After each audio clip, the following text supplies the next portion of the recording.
नमस्ते दोस्तों। आज की इस कहानी में आपका स्वागत है। दोस्तों, मेरा नाम शालिनी है और मैं 45 साल की हूँ। मैं एक विधवा हूँ। मेरे पति कई साल पहले इस दुनिया से चले गए। हमारे पास एक साड़ी का कारोबार है और हमारी माली हालत अच्छी है, इसलिए हमें किसी चीज़ की कमी नहीं। मैं अपनी सास और बेटे के साथ एक विशाल फ्लैट में रहती हूँ। हमारा घर गली के सबसे आखिरी छोर पर बसा है, जिस वजह से यहाँ शोर शराबा कम होता है।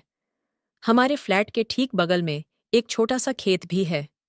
मेरे बेटे का नाम रोहन है, लेकिन हम उसे प्यार से रोहू कहते हैं।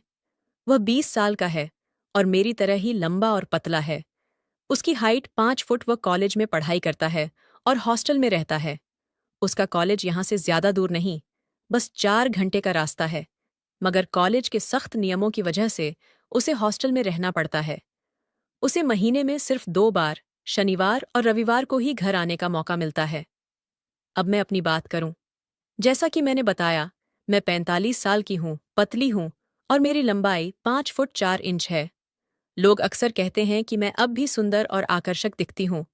मैं आमतौर पर कुर्ती, ब्लाउज, स्कर्ट या चोली ही पहनती हूं और खास मौकों पर ही साड़ी पहनना पसंद करती हूं।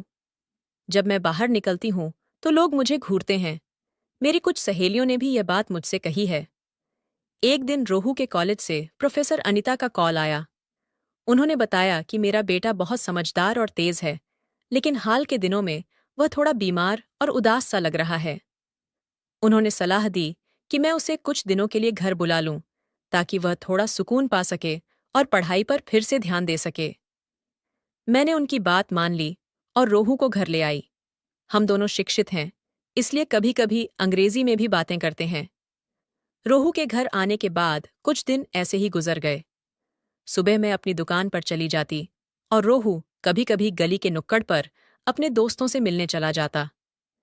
मुझे पता था कि वह वहां सिगरेट पीता है, लेकिन मैंने उससे इस बारे में कुछ नहीं कहा। दोस्तों, एक शनिवार की घटना बताती हूँ। उस दिन मुझे शाम को एक महिला समारोह में जाना था और मेरी सास भी अपने भक्ति सभा के लिए बाहर गई हुई थीं। घर पर मैं अकेली थी। शाम के करीब 6:30 थे। मुझे तैयार होना था, लेकिन मेरी नीली सिल्क की साड़ी कहीं नहीं मिल रही थी। मैं उसे ढूंढते ढूंढते रोहू के कमरे में पहुंच गई। तभी रोहू ने अचानक कहा, मम्मी, मैं दोस्तों के साथ बाहर जा रहा हूं, और तेजी से निकल गया। मैंने भी उसे हाँ में जवाब दे दिया। फिर मैं अपनी साड़ी ढूंढने लगी। तभी मेरी नज़र रोहू के बिस्तर के नीचे पड़ी और वहां मुझे अपनी वही नीली सिल्क की साड़ी दिखी। मैंने सोचा, ये यहां कैसे आई? लेकिन उस वक्त मेरे पास सोचने का समय नहीं था, क्योंकि मुझे समारोह में देर हो रही थी। मैंने जल्दी से साड़ी उठाई और पहनने लगी, लेकिन जैसे ही मैंने उसे पहना, मुझे कुछ गीला और चिपचिपा सा लगा। मैंने फटाफट साड़ी उतारी और देखा तो उस पर कुछ गाढ़ा सा निशान था। मैं हैरान हुई कि ये क्या है।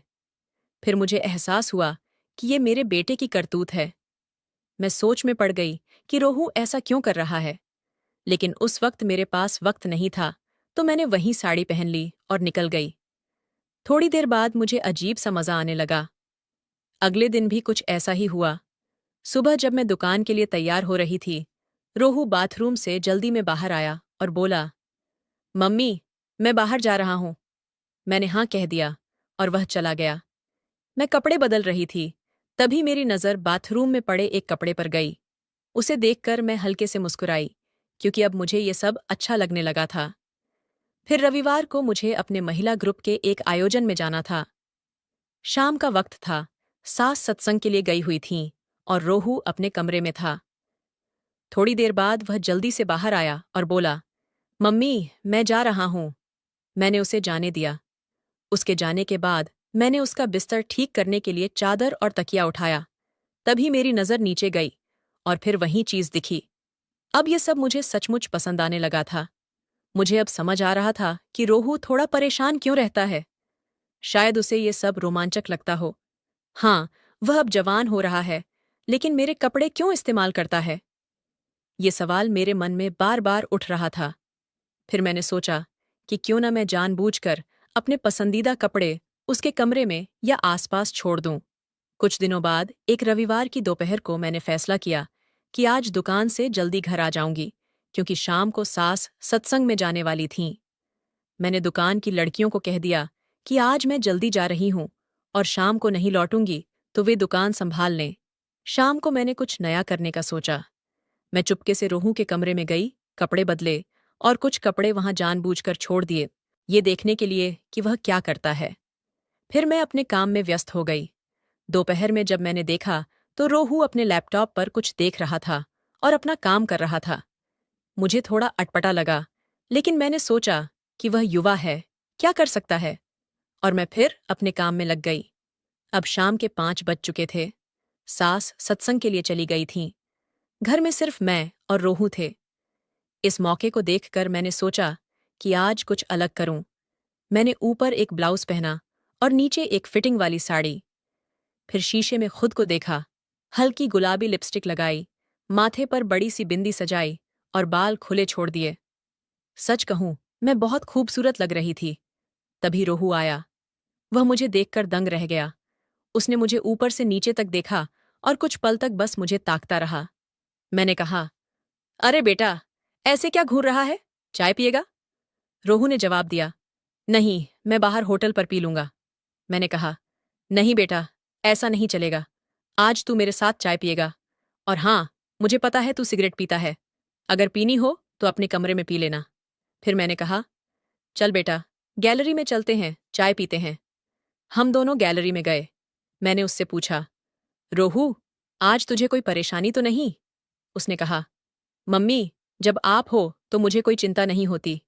मैंने कहा, अरे, मैं तेरी माँ हूं, मुझसे कुछ भी कह सकता है, शायद मैं तेरी मदद कर सकूं।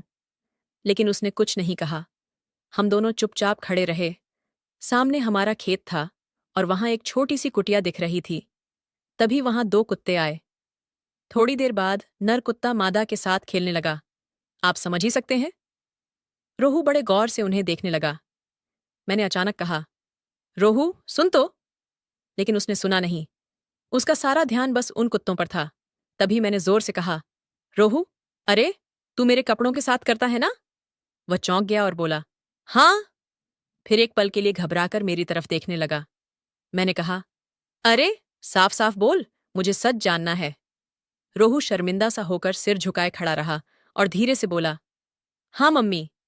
मैंने कहा, रोहू, मुझे सब सच सच बताना, बिना हिचक के बोल।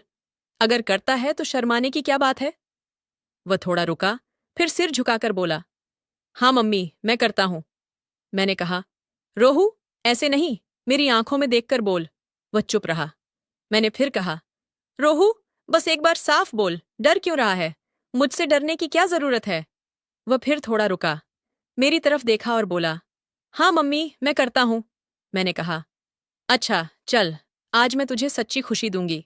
रोहू ने हैरानी से पूछा, सच्ची खुशी?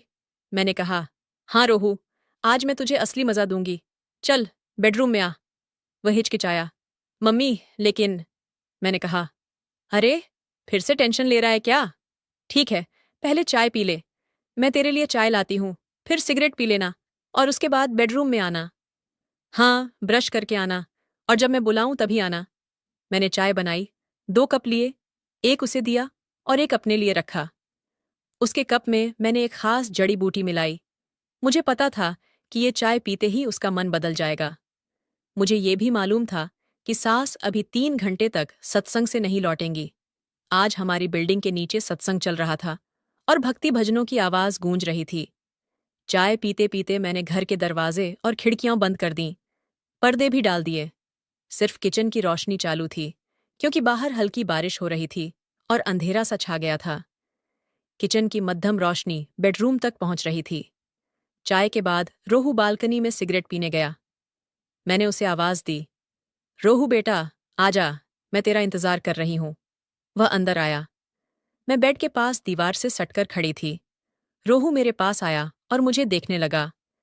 मैंने उसका हाथ पकड़ा और उसे अपने पास खींच लिया। नीचे सत्संग और भजनों का शोर था और ऊपर हमारे बीच एक अलग ही माहौल बन रहा था। थोड़ी देर बाद हम शांत हुए। रोहू बहुत खुश था। आज मैंने उसे जिंदगी का असली सुख दिया था और मैं भी कई सालों बाद इतनी खुश हुई थी। फिर कुछ देर बाद रोहू बोला, मम्मी, मैं थोड़ी देर बाहर जा रहा हूं। मैंने कहा, हाँ बेटा, जा, थोड़ा घूम आ, तेरी दादी भी अब आने वाली होंगी। थोड़ी देर बाद सास सत्संग से लौटीं और बोलीं, आज मैं नीचे रमा बहन के घर रुकूंगी। वे अकेली हैं, उनका बेटा और बहू बाहर गए हैं। मैंने तुरंत हाँ कह दिया। अब मैं बहुत खुश थी। संयोग से आज रात फिर से मैं और रोहू अकेले थे। मैंने फौरन रोहू को मैसेज किया, रोहू बेटा, अच्छी खबर है। आज रात घर में सिर्फ हम दोनों हैं। दादी नीचे पड़ोस में रुकेंगी। रोहू ने जवाब दिया, मम्मी, बढ़िया, आज मजा आएगा। मैंने लिखा, हाँ बेटा, आज जमकर मजे करेंगे। उसने रिप्लाई किया, मम्मी, एक गुजारिश है। मैंने पूछा, क्या बेटा, बता। उसने लिखा, मम्मी, एक चीज करोगी। मैंने कहा, हाँ, बोल क्या। फिर मैंने लिखा, आते वक्त व्हिस्की लेते आना, आज थोड़ा पिएंगे। मुझे पता है तू दोस्तों के साथ पीता है। रोहू ने जवाब दिया, हाँ मम्मी, जरूर। फिर उसने लिखा, मम्मी, आज तुम मेरे साथ सिगरेट भी पीना, मुझे पता है तुम भी पीती हो। मैंने लिखा, हाँ बेटा, जैसा तू कहे वैसा होगा। फिर एक और मैसेज किया, कभी कभी मैं तुझे एक खास सिगरेट भी दूंगी। रात हो चुकी थी। सास नीचे पड़ोस में चली गई थीं। रात के 10 बज गए थे। मैंने रोहू को मैसेज किया, बेटा कहाँ है। उसने जवाब दिया, मम्मी, रास्ते में हूं, एक दोस्त मिल गया था इसलिए थोड़ी देर हो गई। मैंने लिखा, ठीक है। उसने फिर लिखा, मम्मी, आज हल्का खाना खाएंगे। मैंने कहा, ठीक है, जैसा तू चाहे। फिर मैंने मैसेज किया, आज तू अपने पापा की जगह ले, ये मंगलसूत्र मुझे पहना दे। रोहू ने जवाब दिया, हाँ मम्मी, मैं पहनाऊंगा, लेकिन तू मुझे अपना बेटा ही बुलाना। मैंने लिखा, हाँ बेटा, मैं तुझे अपना बेटा ही कहूंगी। उसने स्माइली भेजी। थोड़ी देर बाद वह घर आया। साथ में पिज्जा लाया था और व्हिस्की, वाइन और बियर भी थी। मैंने कहा, रोहू, तू पहले फ्रेश हो जा, मैं भी अभी तैयार होकर आती हूं। मैंने कपड़े बदले और डाइनिंग टेबल सजाई। तब तक रोहू भी आ गया। फिर हमने साथ में पीना शुरू किया। पहले वाइन ली, फिर व्हिस्की पी। अब हम एक दूसरे को देख रहे थे। मैंने अपना मंगलसूत्र निकाला और रोहू को दिया।